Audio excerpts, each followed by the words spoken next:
The world of theater is full of stars.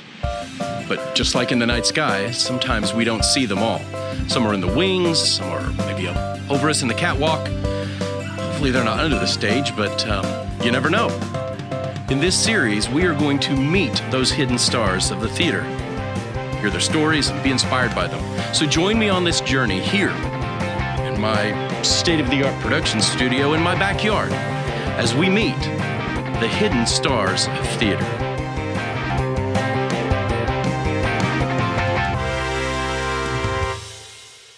Hello, everyone, and welcome back to the Hidden Stars of Theater. I'm your host, Jamie Davis. It is great to have you, as always, here in my camper, in my backyard.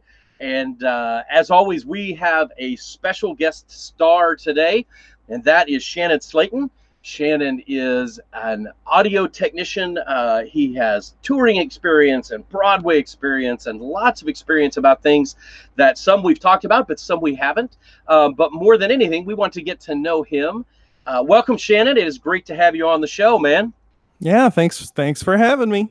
Absolutely, absolutely. And it is our honor and privilege to have you here hanging out with us in the camper. And we just look forward to getting to know you and just hearing your story and learning more about what role you play in this thing that we love called musical theater and all that there is to it, because without you, it just wouldn't be musical. It would be pantomime, I guess, would it not?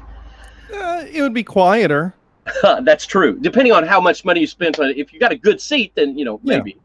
Yeah. But, where I sit in the balcony, it would be a concert because I could hear the orchestra. Yeah. I would probably just sing along and annoy everyone around me, but that's okay. But hey, man, we are here because you are our star today. And so let's jump into it. We've got a lot, as always, to cover and just ready to do that. And so if you, what we ask of you is just to tell us your story, kind of start at the beginning and where it is that you kind of begin to really fall in love with what you do and realize it's what you wanted to do. And, we'd love to hear the types of things that influenced you along the way. So, sir, the stage is yours. Go for it.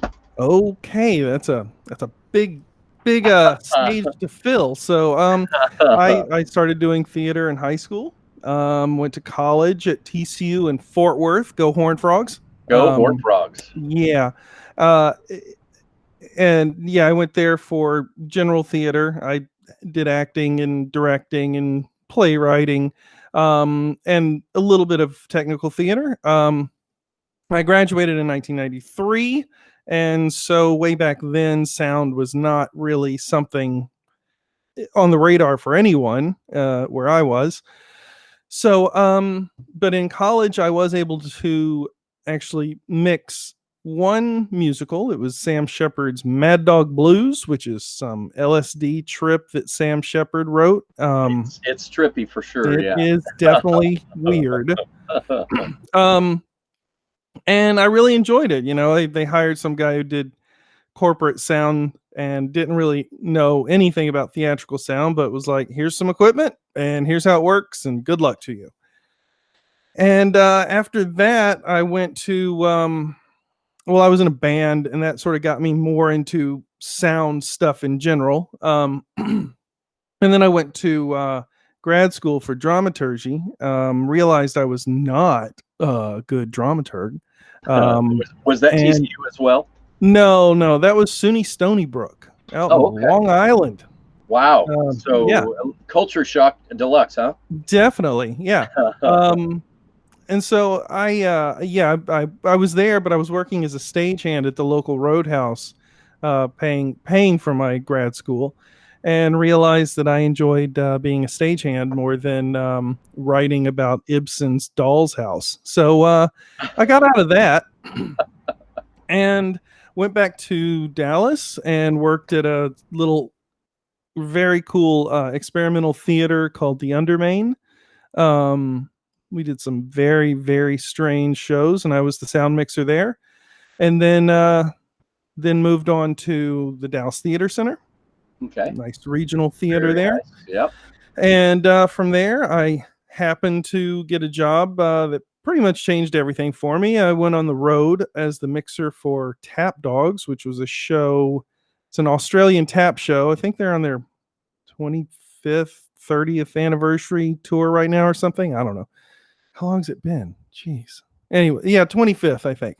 Was that kind of their answer to the, Ireland's the Lord of the Dance? So they were from Australia. We got the Tap Dogs. No, no. This was it's a really good show. There's a movie of it that's okay, but it basically it's some guys in sort of they were working class. Their dads worked at a iron mill, and so they grew up around construction, and they were tap dancers. So they did this show where they tap danced. They were construction workers on a set, and they built this really intricate set while they tapped all over it. Oh, that is cool. It's a very cool show.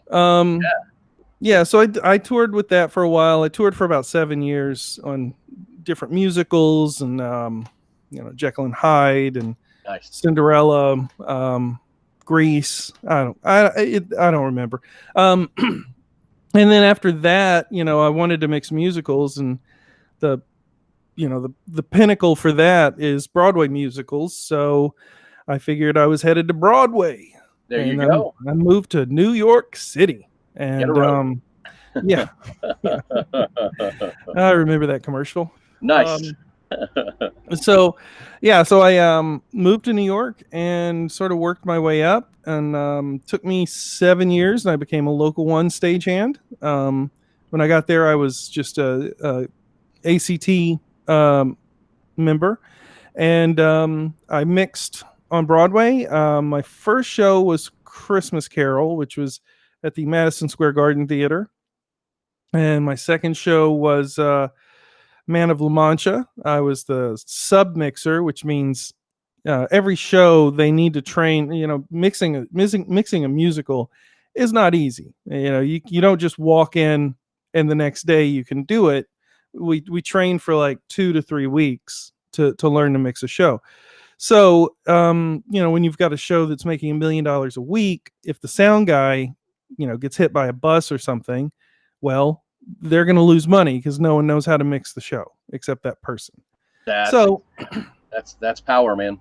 Yeah. So, well, you'd think it's power. So they have to train someone to learn the mix, and usually you come in once to twice a week to mix the show and keep fresh on it. And then if they need a day off or a week off, you're the cover. So I did that for quite a few years. At one point I was mixing 4 different shows at once. I was mixing, let's see, that's crazy. Like on a Tuesday I would mix Dirty Rotten Scoundrels. Wednesday matinee was Sweet Charity. Wednesday night, Jersey Boys, and then Thursday, Legally Blonde. And it would just rotate, That's crazy because you're talking about knowing the show well enough. Because you got to be able to anticipate. You've got the book, but you still got to know it and the different designers' styles and things, right? Yeah. And that's one reason why, I'm a big proponent of a mix script being very, very detailed and accurate. Because, I can't. If I didn't have my script in front of me, like sheet music, then there's no way I could mix 4 different shows. No way, absolutely. And when you step into a new show like that, and especially with those being from different designers, how do you learn kind of the designer style? Because I know they're very particular around the way they've designed the show, obviously. Oh yeah.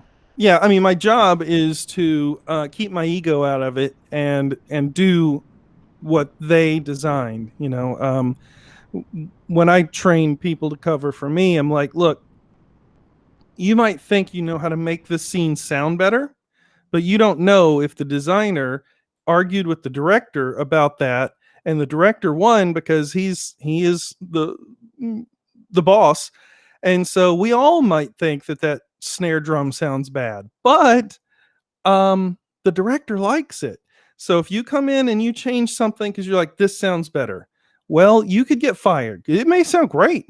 It may sound better than it has ever sounded, but you could get fired because Well, one, the actors on stage could not hear what they're anticipating because you've, let's say, made the snare drum louder, and they lose their time because that got in the way of them hearing, let's say, the kick drum, which is what kept their beat.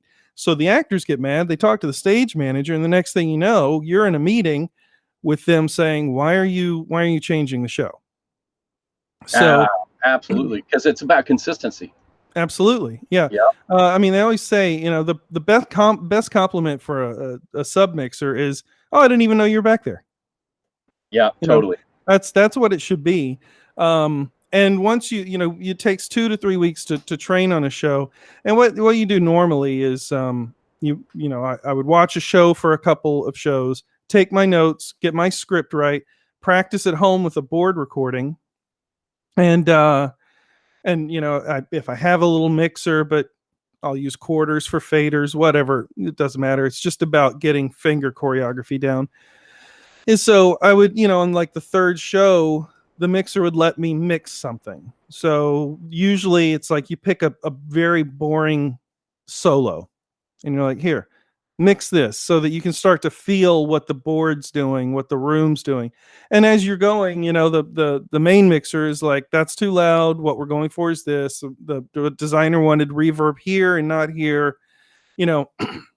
And so it's their job to pass on to you all of this information. And if you're going to mix, once a week, you have to document it. If you're going to come in and mix, 2 to 4 shows, you've got to write down, oh yeah, the verb's at, -10 on this word. And then I pull it down just so -10 could vary slightly, but it gives you guideposts, Absolutely. Yeah.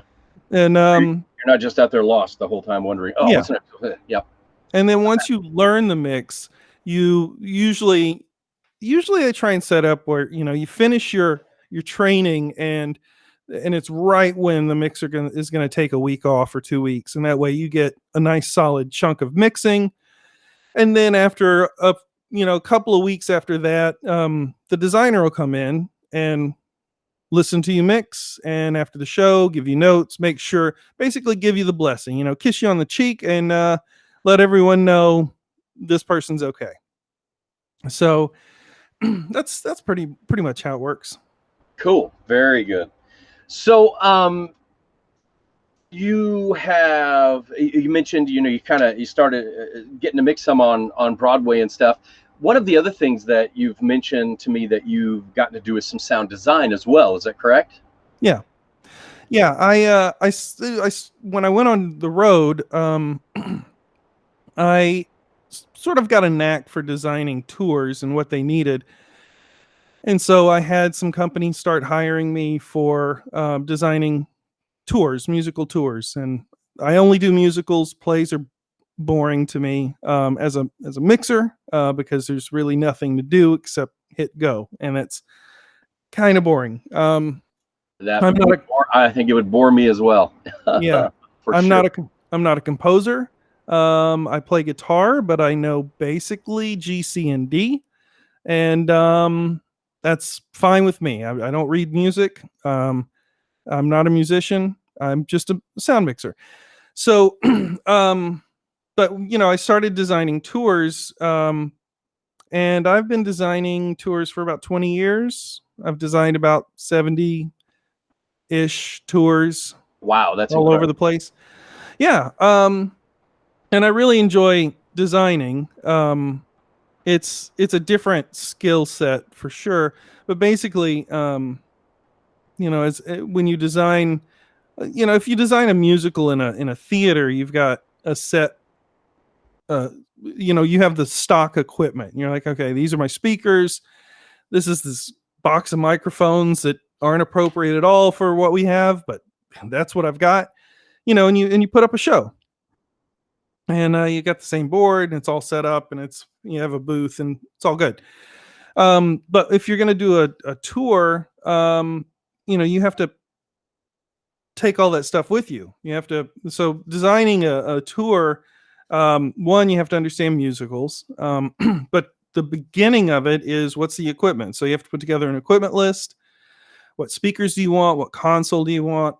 In my opinion, people who design musicals should have mixed musicals, in my opinion. I think it's hard to know how the equipment is going to be used if you haven't stood behind it and wrestled with a console for 8 shows a week. But so That makes total sense. Yeah. you put together your equipment list, and then it gets bid out. People go to the shop and they build the system. Like, we take all the cables, we label it, we tape all the cables together that run to one location. There's all kinds of tricks you do to make a tour has to load in like 8 a.m. and then there's 8 p.m. there's a show. So you have to know how to get a show loaded in quickly. It has to fit on a truck. It has to fit in boxes. So you're planning all of this stuff out so that a tour can move. And then once you get through that technical part, you have to find someone who can mix it, who you get along with, who has similar ears, because it's very important. And then we go through tech, where now here's this new system. We're in an empty 1,500 seat theater, and now we have to make it sound good. And then you get into the art of it, where it's, oh yeah, let's swell here and let's pull back here, and oh, you hear how that trumpet is? Let's push that up here, and I work with the mixer on, like, how are we going to lay this out? What works for you? And we just go through, and that's what we do. Put together a little show. Very good. So when you're designing like that, do you ever look at the stops on the tour, and maybe if you know that some of the larger roadhouses they're going to stop at, do you kind of use that as the basis for where you begin your design? Because obviously every roadhouse is different and has to be adjusted a little, or is it just hey, best case scenario, this is what we want? Yeah, I don't really look that much, because I can't control it.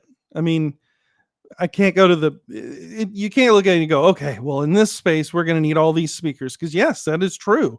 But we have to be able to set it up, take it down, and move it no matter what. So I basically design for what's the biggest venue we have, and turn off the speakers you don't need.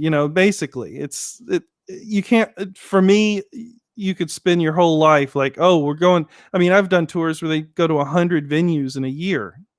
I'm not going to sit and look at tech specs for 100 venues. Oh yeah, no. Nailed it. It's going to work. But also, I toured for 7 years. So I toured through all of the venues that I'm sending shows to. So I know it works. I know you can walk in and there's motor points and you can hang your towers, and that's going to work. And it's, the venues across the country have gotten better too, because you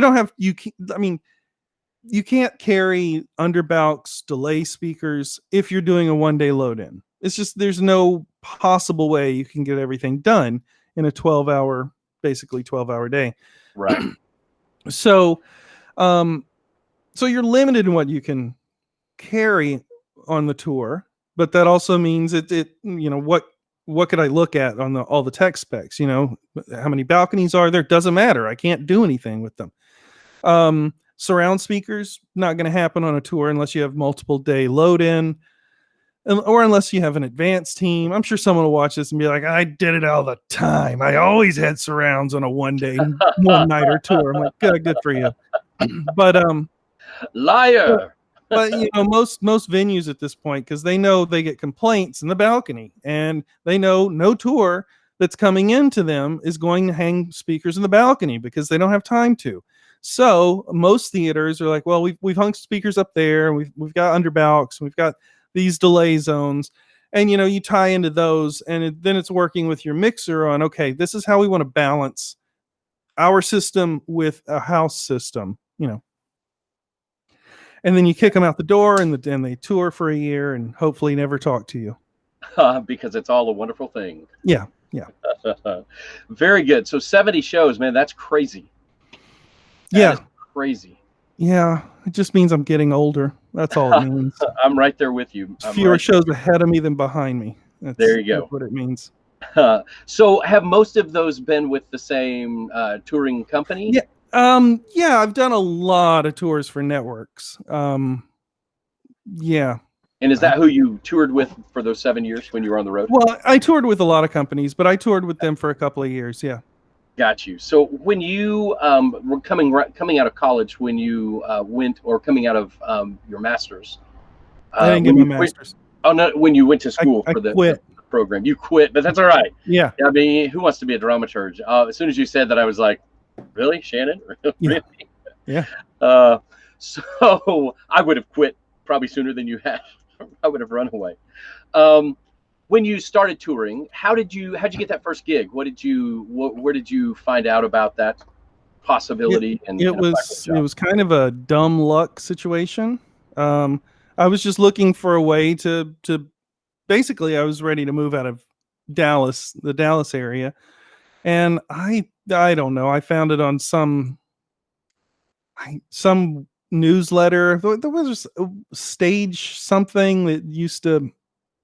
I don't remember. Backstage.com, I think, is one of the ones now. No, it was way before that. It was, but it was something like that. This guy named Daryl had posted that he needed a mixer for this tour. They just happened to be in Dallas, and so I got in touch with him, and he said, "Come meet me at the hotel," and I did. And he's like, "Great, you're hired. Can you start in 4 days?" And I'm like, "Sure, why not?" So, because that's how it works in this business. You have no work, and someone calls and says, "Can you be on a plane tomorrow?" And you're like, "Yeah, I guess I can be." That's what you do. Awesome. That's what I'm learning more and more as I talk to people. It really is a lot like that. Oh yeah, yeah. Step into so I just dropped everything and went on the road. I met him in Springfield, Illinois, Springfield, Missouri. And I went from mixing, at the Undermain at like a 100-seat theater, black box, to mixing 300 seats for the Dallas Theater Center, and then all of a sudden here I am. The first time I touched the board was was a couple of nights later in St. Louis at the Fox, which is like 4,000 seats or something. Big. Yeah, yeah, absolutely. yeah. And I was sweated profusely to the point, after the little section I mixed, Daryl looked at me. He's like, I can't do an Australian accent, or I'll try. Hold on. Good eye, mate. No, I can't do it. It was good, man. It was good. It's okay.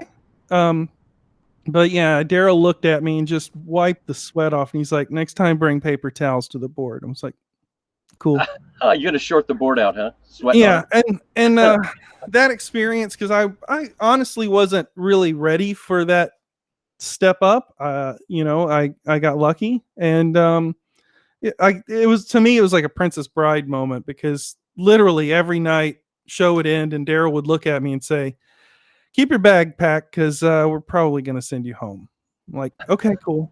Just like their Dread Private Roberts. That's good. Oh, it was totally. Yeah. And that went on for like a week and a half, 2 weeks.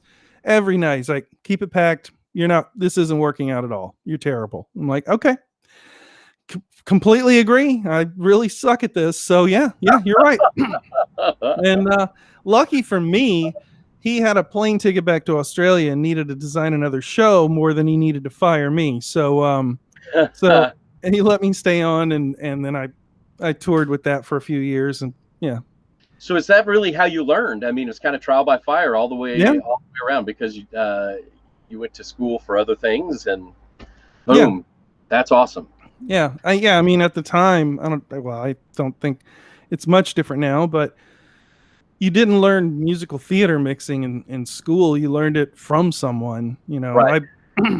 And when I got to New York and started mixing on Broadway, I was learning it from some of who I consider some of the best mixers, Bob Yazzetti and Jordan Pankin, who still mixes on Wicked. Bob has retired, and my friend Patrick Pummel, Francis Ellers, an amazing mixer. All these people I subbed for, and subbing was me. I got to learn different styles of mixing and design. It was like Bob put his reverb on the left. He's the only person on Broadway anywhere I know that put his reverb on the left, vocal reverb. So, it was a very strange thing, but everyone had their thing. Francis had tons of tricks. Like, he would preset some DCA or VCA faders, and they would be dead, and he'd hit a button and just move his hands over, and now they're live. And so I just learned lots of tricks from different people, and yeah, that's where I learned it. It's all by fire. And so you kind of take a little bit from everybody's and design your own style, really. Yeah, pretty much. Yeah. Very nice. Very nice. Do you, because I know one of the things that we've learned about you from other guests, Mike Ruckstad, Renee Levine, is that you are always happy to share with new people looking for information and things like that. Do you kind of have some specific pointers that when you're working with somebody new, or is it just that same thing? Just kind of, hey, if you want to watch me, that's cool, and then take what you learn from me, or there's some things that are definite, watch me, but if I was you, I would do this kind of stuff. Yeah, I mean, I guess there are some things that I say right off the bat. One is, just relax more. As a mixer, you're going to screw up. You're going to miss pickups. But if you sit there and beat yourself up, you're going to miss 6 pickups. You sit there, you mix along. Whoops, missed that one. Okay, keep going. Whoops, mix along. You're like, God, I missed it. Well, you're going to keep screwing up. So, that's a hard one for people to learn. You're the only one with this little checklist, like, at least in the beginning. I mean, 6 months down the road, there's the stage managers have a checklist of how many pickups you miss. But in the beginning, you've got to, just stay calm, just keep mixing, don't stop mixing. And, and it's also like, now I always say there's a window and it's a closing. Right now, when you tech a show, no one's paying attention to sound until basically there's an audience.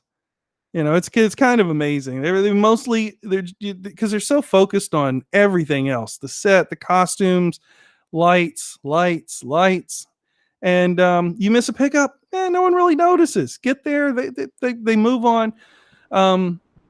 But all of a sudden, there's a point where they start to pay attention, and you better be ready at that point to not miss a pickup, to not make any mistakes. You shouldn't make them before, but we're all human. So a little bit of a grace period until it's go show, huh? Yeah. I don't think they mean to. They just don't even. They're not even listening. So much else going on. Absolutely. Yeah. I always tell mixers, you're only as good as your last pickup. So. That's good. So, touring life only lasted 7 years. What was it that made you say, "Hey, it's time. It's time to try New York"?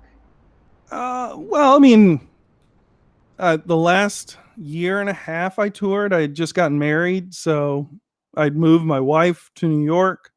Well, I moved her to New York, then we got married. I went back on the road, and it was just starting to feel like I have to get off the road. Why did I move to New York? I could have lived in a much cheaper city if I just wanted to tour my life away.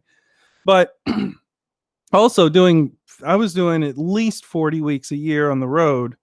And wow, absolutely. So she was ready for you probably to step away from it.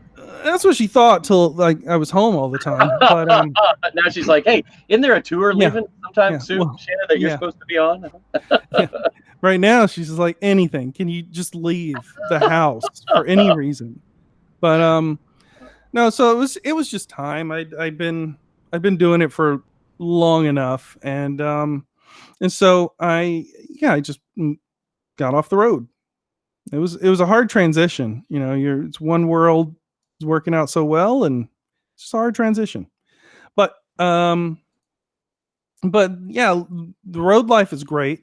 I recommend it to anyone who's serious about, doing theater. Like, you figure out what level you want to be. If you want to be at regional theater, you want to do regional theaters, you don't need to tour, but as a mixer, the biggest things you can do are either Broadway musicals or touring musicals.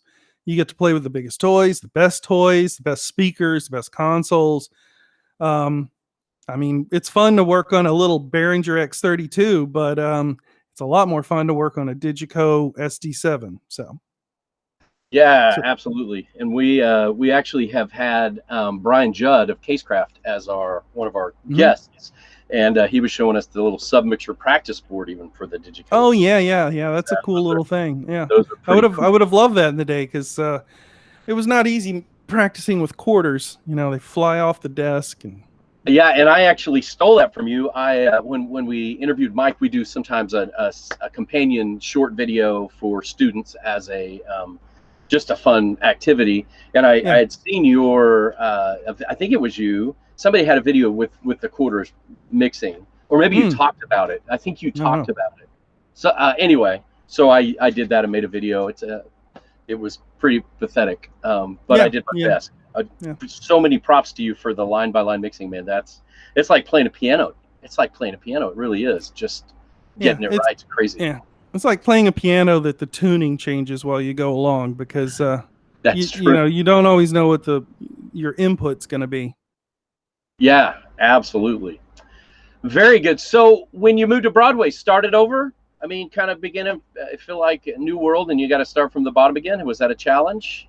Yeah, yeah. It was a bit of a challenge. I mean, I went from mixing in these 2 to 4,000 seat venues and all this great equipment to all of a sudden I'm lower than I was at the little experimental theater in Dallas. And I was working in like a 50 seat crappy little theater with, you know, one JBL Ion speaker, and that was it, you know. So, um, but, you know, I knew some people. I worked my way up pretty quickly.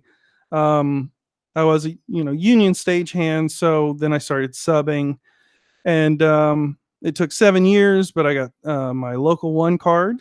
Um, and Congratulations. That's always a big that's one. yeah, yeah, and that's yeah, it's another thing, you know, if you're in this whatever level you're looking for, there's always a local near you, pretty much. So, you know, they always pay. You go push boxes and eventually load stuff in, load it out. Um, or the union's great. That's all. Yeah, absolutely. And you know, when you do those gigs, even though they may just be you're thinking to pay the bill, you're meeting people, Oh, right? sure. And networking, as we know, is a huge part of this. Um, and one of the things that we've learned from talking to other A1s and A2s is the fact that uh, you kind of get aligned sometime with specific sound designers as well.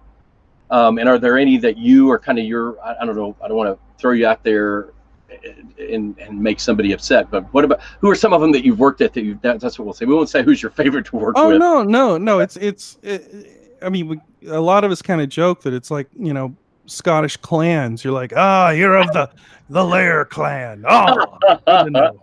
Um, Nice. but I've mixed quite a lot for Brian Ronan, who's just one of my favorite designers.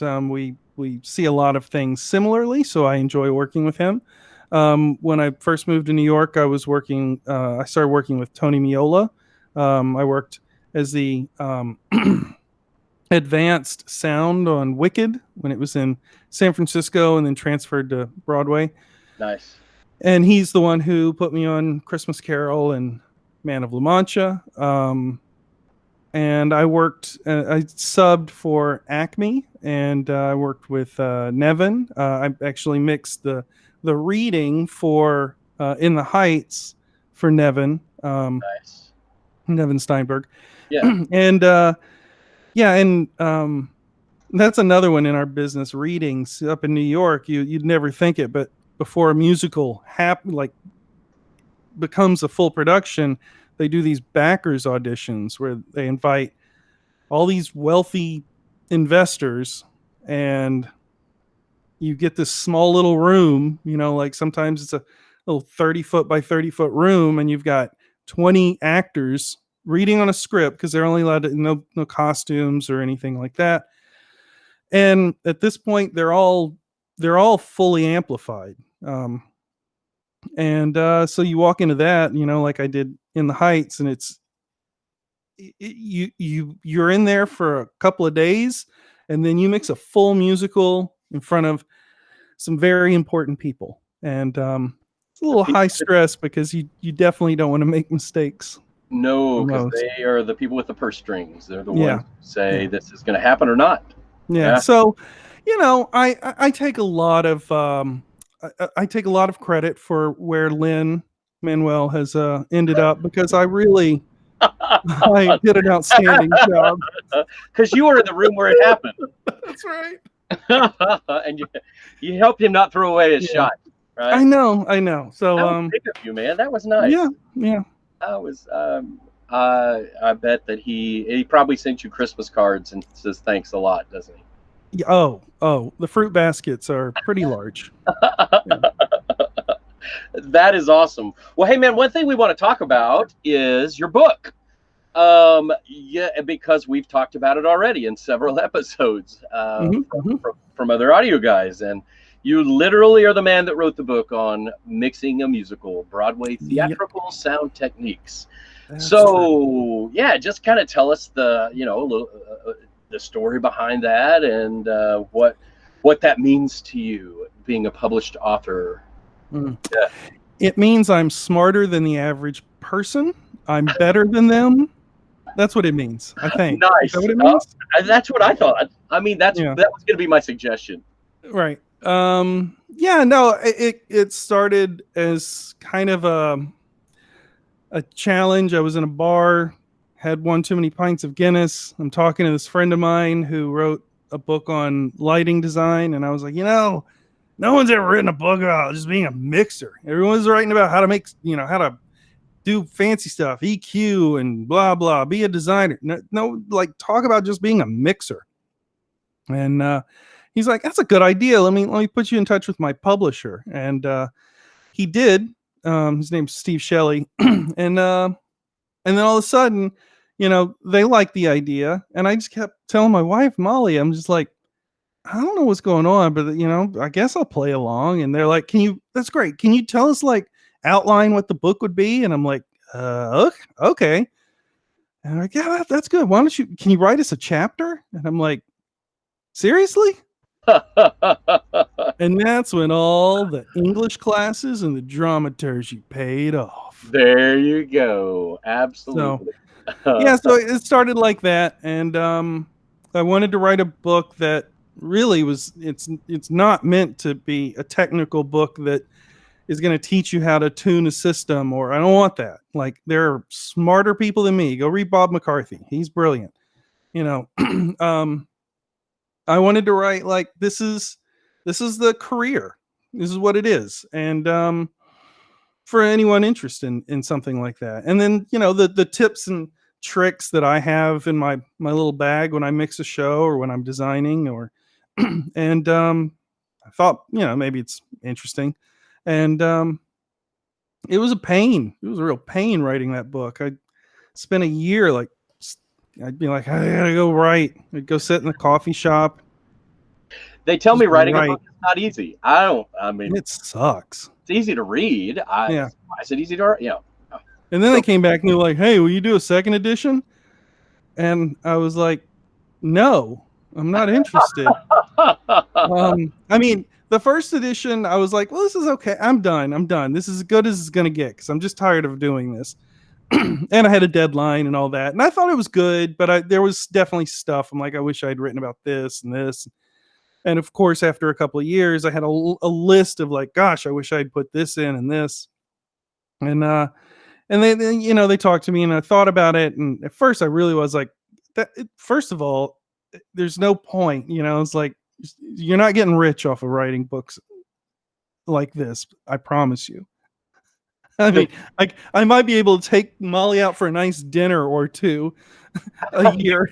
You didn't hit the New York Times bestsellers list? Are you kidding? Well, no. But Stephen King liked it. That's awesome. I'm kidding. But I thought he was about dead mixes. Yeah.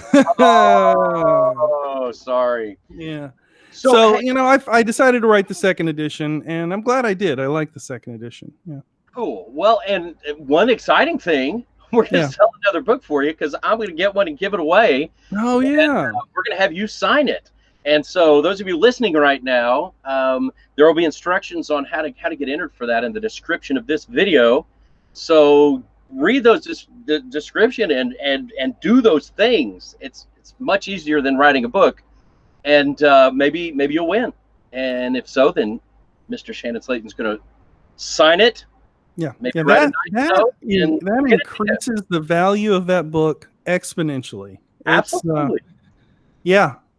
I've got the electronic version, and when I see you sometime, I'm going to have you sign my iPad. I will totally do that. That will increase the value of my iPad. Yeah, absolutely. Everything I touch, value just goes up. That's amazing. Can you touch the screen right now? Touch the screen. Well, hey, we do want to do a couple other things here. One of those is I always like to just to get you an opportunity if somebody was thinking about doing this thing, and obviously your answer should be they should just buy the book, but maybe you can take it upon yourself to give them, is there some wisdom, some thoughts around things they could be doing now in order to get started, to be better prepared for getting into a career in this area. Maybe I'm in high school and I'm thinking about it. What are some things I should be doing now? Okay, that's a good question. I mean, it does really depend what level you want to get to. Right. If you want to mix musicals, and that's your thing, I would say, if nothing, like just start learning to mix, and line by line mix. Because let me just explain what that means. So, line by line mixing in a musical, we bring a mic up when someone talks, we take it out when they stop talking. So we have as few mics open at any given time. The reason, there's multiple reasons, but one is the more mics open, the more chance for feedback. An open mic is deadly. And also, if you have multiple mics open, someone could walk around the stage and they get close to one guy and they get louder. And then over here, they distort because they're right in the person's microphone. Also, it changes the sound of the voice. If you're in two mics, we have something called phasing, which is essentially your voice comes out and hits this mic in an amount of time on the mic on your forehead, right? Well, that's a different amount of time than when it travels to your scene partner's microphone. So now your voice is coming out of one speaker at two different times, which causes the two sound waves to interact and make it sound different, not good. So we line by line mix. And if you really want to do something because you want to mix musicals, get yourself a Broadway soundtrack of some shows, get yourself a script or type one up and practice mixing. Do you have a little Mackie mixer? Good enough. If you don't, I used to practice with quarters. You just put them down and you slide them up, and so that's what I would do, is practice mixing. Yeah, absolutely. And if you will go look in the Hidden Stars of Theater playlist, episode 3 bonus video, I walk you through an exercise of using quarters on a table and line by line mixing there. So it's a good way. Or you can actually go see. You have some. I think, Shannon, you have some videos online of you live mixing shows. I don't think have so. any on there? I don't think so. I don't give that away. Got you. No, honestly, I can't do that because the show would get a little miffed at me if I got you recordings of the show. That's true. Some unions would come after me. Copyright. Yeah. Things. Silly people. No, just kidding. They're there. That would be a bad thing. So a couple things here. My favorite question to ask every guest is, because I'm a passionate guy, right? For whatever reason. Why do you love what you do? You obviously are good at it. You obviously love it. You've done it for all these years. What is it that gets you up in the morning and gets you going and saying, I'm excited about doing this? Is there an aspect of it that you can quantify? Well, there's a lot of assumptions you just made there. I can't say that I just wake up and I'm like, gosh darn it, I'm ready to do it again. I wouldn't say it's like that. I really enjoy being part of making an audience go through an emotion, basically. For me, why I like why mixing musicals, why I do this is because it's the only technical part of theater. I'm people don't know this, but I am another performer in the show. I have to know every line. I have to know that this actor gets quieter on this word. I have to know that they're going to scream here. I have to understand the the emotional arc of a song, of a scene, and I have to follow it. Like if Cosette is getting close to her big moment, it's supposed to be small, and if I'm just making it louder and louder, I'm ruining the moment. The rain gets too loud when that flower is growing. You don't want to hear the flower grow, right? Yeah, no. Feel it. Yeah. So what I tell my mixers is, we're not here to amplify. We're here to make the audience laugh, cry, clap, and stop clapping. Accentuate. That's it. So so we find ways to manipulate the audience into, okay, now you're going to clap, because there are ways to do that where you're like, hey, let me make it this level, and I know it's going to push you to applause. And I can make you stop clapping because I can put it really loud and you get clued in. Okay, let's stop. The scene is starting. Or sometimes dropping everything to straight silence really has a huge emotional effect if it's yeah. It's unique to you amongst everyone because you're front of house and you can sense that emotion, right? Yeah. I mean, you're amongst the audience. You're there. Yeah. I tell my mixers all the time, you haven't really mixed the show until you've cried. Like, unless you've gotten yourself to that point where you're locked in. I mean, it depends. I mean, I couldn't cry in Annie, no matter, except the fact before the show started that I had to watch it again. But could you cry in Cats? I've never seen it. I have no interest.